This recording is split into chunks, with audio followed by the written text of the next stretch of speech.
భారతదేశంలో 12 జ్యోతిర్లింగాలు 12 వరకు ఉన్నాయి. వాటిలో మొట్టమొదటి జ్యోతిర్లింగ క్షేత్రం గుజరాత్ రాష్ట్రంలోని వెరావల్లో ఉన్న సోమనాథ్. ఇక్కడున్న సోమనాథ ఆలయం అదేనండి. పురాతన శివుని ఆలయం భారతదేశంలో ఉన్న శివ భక్తుల చేత గౌరవించబడుతూ పూజించబడుతున్నది. సోమనాథ్ క్షేత్రం గురించి పురాణాల్లో కూడా పేర్కొనటం జరిగింది. చంద్రుడు దక్షుని శాపం నుండి విముక్తిడిని చేసిన శివునికి ఆలయాన్ని నిర్మిస్తాడు. అదే సోమనాథ ఆలయం. దీనిని మొదట చంద్రుడు బంగారంతో నిర్మిస్తాడు.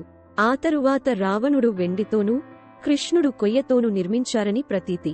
సోమనాథ్ ఆలయం ప్రముఖ జ్యోతిర్లింగ క్షేత్రాలలో మొదటిది.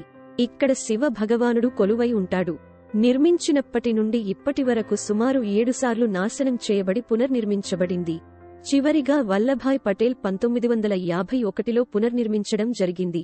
సోమనాథ్ ఆలయంలో ఎవ్వరికీ అంతపట్టని విచిత్రం ఒకటుంది. అది చంద్రుడు ప్రతిష్ఠించిన శివలింగం. ఆలయం మధ్యలో భూమి లోపల ఎటువంటి ఆధారం లేకుండా శివలింగం నిలిచింటుంది. గాలిలో తేలినట్లుండే ఈ శివలింగం ఎవ్వరికైనా వర్ణించలేని ఒక అద్భుత దృశ్యం. సోమనాథ ఆలయం లోపల విశాలమైన మంటపం, ఎత్తైన గుండ్రటి గోపురం కనిపిస్తాయి. గర్భగుడిలోని శివలింగం పెద్దది. శివలింగం వెనకాల పార్వతీదేవి విగ్రహం కనిపిస్తుంది. ద్వారానికి కుడిపక్క, వెనకపక్క వినాయకుని విగ్రహం, ఆంజనేయుని విగ్రహాలు ఉన్నాయి.